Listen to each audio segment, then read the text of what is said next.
श्रोताओं, इंदौर बहुत सारे विषयों में टॉप पर होता है। इंदौर स्वच्छता में टॉप पर रहा और रहेगा, उसके सारे प्रयास हम कर रहे हैं। इंदौर के एक और शख्स आज तो छा गए। जी हां, आज गुलाबो सिताबो ऑनलाइन रिलीज हुई और ये जबरदस्त सराही जा रही है। इसके गीतकार पुनीत शर्मा इंदौर के ही हैं। पुनीत शर्मा मुंबई से सीधे हमारे साथ जुड़ रहे हैं। आइए उनका स्वागत करते हुए उनसे बातचीत आगे बढ़ाते हैं। हेलो। हेलो, सुन पा रहे हैं आप मुझे? जी, बहुत बहुत नमस्कार, बहुत बहुत स्वागत है आपका और आपको बहुत सारी बधाइयां देती हूँ। शुक्रिया, बहुत बहुत धन्यवाद जी। गुलाबो सिताबो आज रिलीज हुई और जिस तरह की अभी तक की उसकी समीक्षाएं आ रही हैं वो बहुत बढ़िया कर रही है। जी बिल्कुल बिल्कुल। आप इंदौरी हैं और इस बात का गर्व हमें भी है। आपको इंदौरी होने का कितना गर्व है? जी, मुझे इंदौरी होने का गर्व से ज्यादा अनुभूति एक मेरे अंदर, इंदौर मेरे अंदर एक शहर है अपने आप, तो वो मैं अपने साथ लेकर चलता हूँ हमेशा। क्या बात है, क्या बात है। अच्छा, मैं आपसे जानना चाहूंगी कि जब भी हम कोई गीत लिखते हैं, खासतौर से हम आपकी बात कर रहे हैं जो फिल्मी दुनिया से जुड़े हुए गीतकार हैं, तो उनके जहन में स्टोरी का दबाव होता है या स्टारकास्ट का दबाव होता है या जो ताजा माहौल या जो आसपास का परिदृश्य होता है उसका प्रभाव होता है? देखा जाए तो एक मिला जुला स्वरूप होता है इन तीनों चीजों का, लेकिन रेशो डिपेंड करता है कि जो लिखने वाला है वो क्या स्टैंड ले रहा है और जो डायरेक्टर है वो क्या स्टैंड ले रहा है। मैं जब भी लिखता हूँ मेरे ख्याल में कहानी और किरदार ज्यादा होता है, क्योंकि वही सबसे जरूरी चीज है कहानी में। कौन निभा रहा है उसको वो बहुत छोटा सा अलग चीज है, वो अभिनय का अलग मामला है, डायरेक्शन का अलग मामला है। लेकिन जब मैं किरदार के लिए लिख रहा हूँ तो मैं किरदार के लिए ही लिखता हूँ, कहानी के लिए लिखता हूँ। बिल्कुल। तो जब गुलाबो सिताबो के आप गीत लिख रहे थे तो आपने क्या महसूस किया? सबसे ज्यादा आपको किसने प्रभावित किया?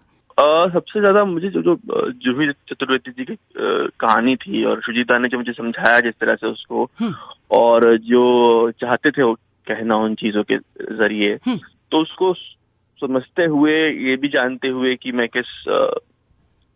जिस देश में रह रहा हूँ, वहाँ के लोग किस तरह की जबान समझते हैं, उनका क्या तरीका है किस चीज को इंटरप्रेट करने का, दोनों के बीच में कैसे मैं खूबसूरत सा पुल बना सकता हूँ कहानी और दर्शकों के बीच में, बिना कहानी से दूर जाए, बिना दर्शकों से दूर जाए। तो वो एक जो काम है वो करना पड़ता है, आपको एक पुल बनना पड़ता है।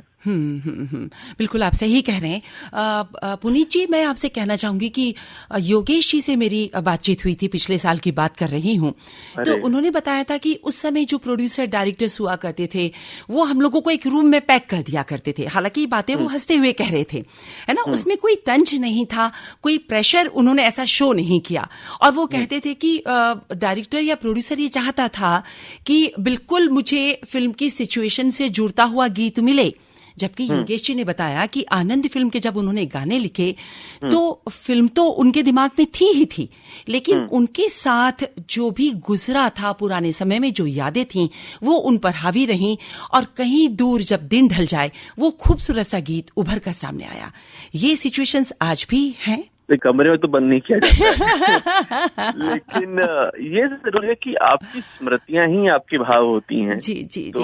पुरानी यादें तो आपको जरूर साथ जुड़ी रहती हैं और वो आप पर हावी रहती हैं उस समय। हाँ, ये हो ही नहीं सकता कि कोई किसी व्यक्ति की भाषा और भावना स्मृतियों से अलग हो। हाँ। तो वो स्मृतियां बहुत काम आती हैं। अभिनेता जो अभिनय करता है उसको नहीं, हर वक्त तो रोता नहीं है ना, उसको याद करता है कोई ऐसी चीज जब वो रोया था, जब वो दुखी था। जब हम भी लिख रहे तो हम भी याद करते कि जब हम दुखी थे, जब हम खुश थे या फिर जब परेशानी में थे, तो कैसा अनुभव करते थे। कि अभी तो फिलहाल नहीं कर रहे हैं वैसा अनुभव। हाँ, अभी तो हम लोग अनलॉक, लेकिन लॉकडाउन जैसी स्थितियों से गुजर रहे हैं। हाँ, तो हम उधार लेते हैं अपनी स्मृतियों से, उन भावनाओं को, और फिर उसको किसी तरह से कम लॉस्ट के साथ में ट्रांसलेट करने की कोशिश करते हैं। हाँ जी, आपने बिल्कुल सही कहा। तो आपकी जो हालिया फिल्म है वो तो हिट हो गई। इसके बाद जो दबाव आप पर आएगा और जो आप लेखन कार्य करेंगे, गीतों को सामने लाएंगे, आप क्या सोचते हैं किस तरह का लेखन हम सभी के बीच आएगा, कैसे गीत आएंगे? मैं ये दबाव महसूस करना बंद कर चुका हूँ। पहली फिल्म थी मेरी जब आई थी, उसका मुझे उसके रिलीज होने के पहले एक डर था कि फिल्म आएगी क्या होगा, रिस्पांस क्या होगा। जो पहली फिल्म मेरी रिलीज हो गई 2000 औरंगजेब हुई थी, उसके बाद वो जो एक चीज होती है कि अब फिल्म आएगी, अब क्या होगा, वो डर चला गया अभी मेरे। लेकिन एक सक्सेस का प्रेशर तो होता है। सक्सेस का वो सबका अलग अलग होता है, क्योंकि सब कुछ और कुछ चाहिए होता है ना जिंदगी से। मेरे लिए प्रोसेस बहुत खूबसूरत चीज है। जब मैं काम करता हूँ ना, जब मैं वो डिस्कस करता हूँ डायरेक्टर से, जब मैं लिख रहा होता हूँ, जब करेक्शंस हो रहे होते हैं, जब मैं धुन पर काम कर रहा हूँ, और गाना जब तक बन के तैयार हो गया एकदम, वो जो पूरा प्रेशर है, वो प्रेशर होता है मेरे लिए, प्रूव करने अपने आप को अपने सामने। एक बार गाना बन गया ना, फिर मैंने सुन लिया गाना पूरा रेडी प्रोडक्शन के साथ में, फिर मेरे सर पे जो प्रेशर है वो रहता है, चला जाता है, डिपेंड करता है वो गाना मुझे कैसा लगा आखिर में खत्म होने के बाद में। और क्योंकि फिर गाना खत्म होने के बाद फिल्म रिलीज होने में कम से कम 6-7-8 महीने का वक्त होता है, तो लंबे वक्त में फिर आपका मोह छूट जाता है उससे। और दूसरे कॉन्सेप्ट्स भी, दूसरी डीलिंग्स भी सामने आ जाती हैं। जी वो भी है, बट सबसे बड़ी बात यही है कि मेरा मोह उस गाने से वहीं खत्म हो जाता है। मतलब मैं उस पर इतना टच ही नहीं होता हूँ एक बार जब गाना बन के कंप्लीट। मेरे ख्याल से बहुत जरूरी भी है। अगर उसी के साथ जुड़े रहेंगे तो जो आगे हमें काम करना है वो थोड़ा सा मुश्किल हो जाएगा। जी। तो मुझे ये बताइए कि अब जब ये हम लोग कोरोना की जंग से सभी जुड़े हुए हैं, अनलॉक का सेकंड फेज हमारे सामने आ गया है, तो क्या चुनौतियां हैं, किस तरह का भविष्य आप देख रहे हैं फिल्मों में? देखिए, जब ऐसी कोई चीज होती है समाज में तो उसका एक बड़ा असर होता है, और बड़ा असर एक तो दिखने वाला असर होता है जो आपको दिखता है ऊपरी तौर पर, लेकिन उससे भी बड़ा असर होता है जो नहीं दिखता है, जो लोगों के मनोविज्ञान में होता है। तो वो असर अभी क्या होने वाला है वो तभी समझ में आएगा हमें जब हम धीरे धीरे खुलना शुरू होंगी चीजें और हम एक दूसरे से मिलना शुरू करेंगे, बात करना शुरू करेंगे, तब देखेंगे एक हल्का सा असर जो है आपको धीरे धीरे समझ में आएगा, और फिर जो वो समझ में आएगा तब आप उस पर रिएक्ट कर पाएंगे। फिलहाल अभी जो ऊपरी असर है वो हम देख पा रहे हैं, उस पर लिख रहे हैं, तो सोच रहे हैं उस पर। अभी हमें देखना है कि हमें लंबे वक्त में इसका किस तरह से सामना करने वाले हैं। बट एक चीज सबसे ज्यादा जो होने वाली है वो यही है कि लोगों को, इंसान जो है सोशल एनिमल है, और वो सोशल एनिमल से सोसाइटी उसकी जो बेसिक तरीका है उसको कन्वर्स करने का वो काट दिया गया है। तो अभी वो किस तरह से उससे इवॉल्व करके नए तरीके बनाएगा वो देखना जरूरी होगा। कि फोन पे हम बात करते हैं ठीक है, लेकिन जब मिलके बैठने की तरीके की बात होती है वो अलग बातें, अलग चीजें सामने आती हैं।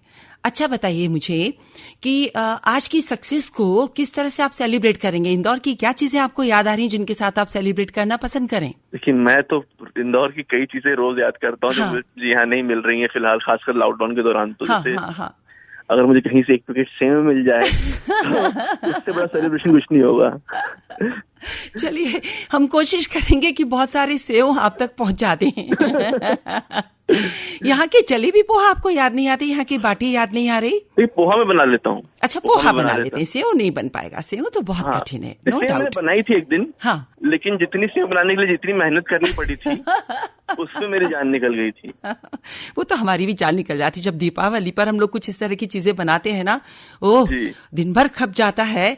और घर के लोग जब कहते कि थोड़ा नमक कम है, थोड़ी अजवाइन होती, थोड़ा तेज होता तो और आफत हो जाती है। ये जो आपने कहा ना, जैसे मैं पिछले 80 दिनों से लॉकडाउन में हूँ, अकेला रह रहा हूँ, 2 बजे फ्लैट में, मेड नहीं है, खुद ही काम कर रहा हूँ, खुद ही झाड़ू पोछा, बर्तन, कपड़े, खाना बनाना सब मैं कर रहा हूँ। इस दौरान मुझे एक चीज बहुत समझ में आई है। पहले पता था मुझे इस बात का, बट अब अनुभव हुआ है कि ये जो हमारे घर में जिनको गृहणियां कहा जाता है वो किस कदर काम करती हैं। अरे सीधे आप मेरे लिए कहिए ना, सीधे कहिए कि आप कितना काम करती हैं। मैं भी बहुत काम करती हूँ।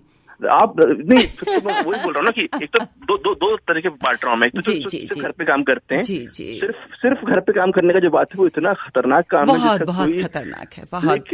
लेकिन जैसे आप जैसे लोग जो हैं जो घर का काम भी करते हैं और काम भी करते हैं, मेरे तो दिमाग से बाहर की चीज है।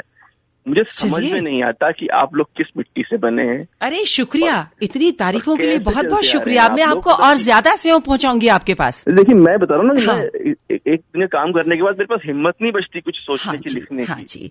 और आप लोग लगातार करते हैं। लगातार हम लोग करते हैं। जी, आपने सही कहा। तो चलिए, वैसे अब बहुत कम समय है हमारे पास, हमारे इस प्रोग्राम का समय समाप्ति की ओर बढ़ते जा रहा है और बातें करने का बहुत ज्यादा मन है। पुनीत जी, बहुत सारी बातें आपसे जरूर करती रहूंगी मैं। और इस समय चलते चलते कोई पसंद आपकी हो, कोई गीत आप सुनना चाहें तो प्लीज हमें बताएं। योगेश जी की बात हो रही थी, तो योगेश जी का ही कोई गीत बजा दें तो बहुत खुशी होगी। कौन सा गीत? कई बार यूं भी देखा है। कई बार यूं ही देखा है जी। ओके, मैं पूरी कोशिश करती हूँ। और चलते चलते आप इंदौर वालों से क्या कहना चाहेंगे वो भी जरूर बताइए। जी बिल्कुल बिल्कुल।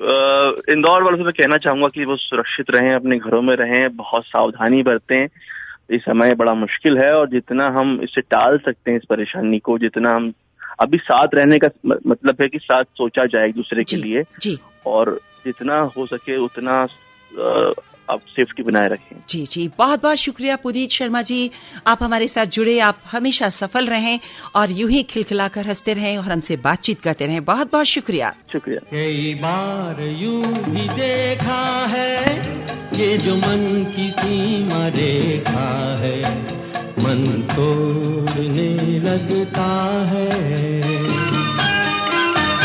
अनजानी प्यास के पीछे ये मन दौड़े उसके पहले मैं आप सभी से रिक्वेस्ट करना चाहूंगी, श्रोताओं दोस्तों, कि अनलॉक जरूर हुआ है लेकिन आप इतनी भी तेजी, इतनी भी भागदौड़ नहीं दिखाइएगा जो आपके लिए मुसीबत बन जाए और जो व्यवस्थाओं में लगे हुए हैं उनके लिए मुसीबत बन जाए। हम सभी एक साथ हैं, एक साथ रहेंगे, एक दूसरे की मदद करते रहिए। आरोग्य सेतु ऐप है, उसकी मदद लीजिए, डॉक्टर्स की मदद लीजिए, बड़े लोगों की मदद लीजिए। देखिए, ग्रामीण अंचल के जो भी क्षेत्र आपके आसपास जुड़े हुए हैं उन लोगों की मदद करने का पूरा प्रयास करिए। आप योग से जुड़िए, एक्सरसाइज करिए, अच्छा खाइए, अपने इम्यून सिस्टम को स्ट्रांग रखिए।